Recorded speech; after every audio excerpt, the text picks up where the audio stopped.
bila dia daruratkan negara, dia belanjakan duit negara sesuka hati, kemudian dia bagi direct nego dan sebagainya. So kita ada pengalaman yang cukup mengerikan dengan Tan Sri Muhyiddin Yassin. Kita kena jujur dalam menyatakan sebab-sebab musabab kenapa kita memilih Pakatan Harapan berbanding dengan Perikatan Nasional. Kita ada dua pilihan saja. Sama ada nak mengangkat orang yang pernah kami angkat, iaitu Tan Sri Muhyiddin Yassin. Orang pernah mengkhianati UMNO, kita maafkan, malah kita angkat dia menjadi Perdana Menteri. Dalam keadaan dia hanya ada 32 kursi. 32 kursi yang dia ada tu pun yang betul-betul parti dia 5 orang je. 16 dia curi daripada BN, lagi 9 dia curi daripada PKR. Yang dia dapat 5 tu pun, dia menang bukan pakai logo dia. Dia menang pakai logo PKR. Jangan lupa. Walaupun dia ada 32 masa tu, BN ada 42, kita bagi dia jadi Perdana Menteri.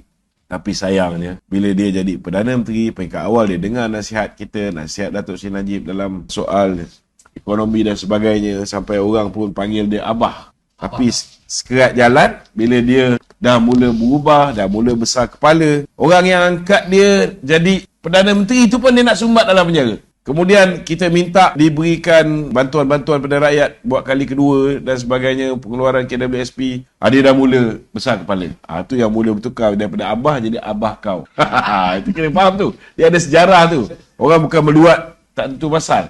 Bila dia daruratkan negara, dia belanjakan duit negara sesuka hati, kemudian dia bagi direct nego dan sebagainya. So kita ada pengalaman yang cukup mengerikan dengan Tan Sri Muhyiddin Yassin. Dan yang paling mengecewakan kita, bila kita masuk pilihan raya secara bersama di Sabah, kita ditikam. Sekerat jalan, kita mula-mula nak pergi Solo. Sekerat jalan, dia pujuk kita setuju kerjasama. Dah bagikan lebih kurang sama rata. Last kali, dia boleh tarik pula orang yang pernah berada dalam kerajaan Barisan Nasional untuk masuk parti dia. Dan dia bertanding lebih. Dan kemudian, dia bayar pula RM200,000 kepada calon-calon bebas yang menentang UMNO.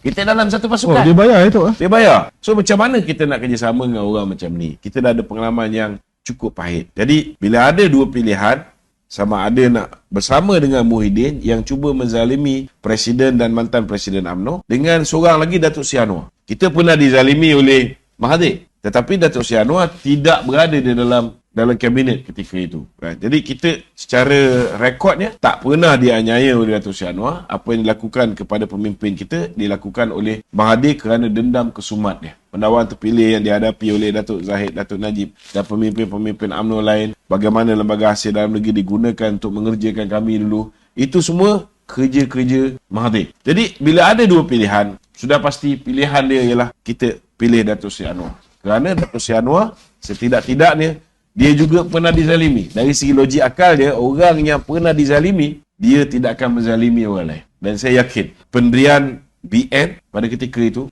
saya antara orang yang awal sekali mencadangkan supaya BN bersama dengan Pakatan Harapan. Saya rasa pendirian yang diambil oleh BN ini sangat tepat.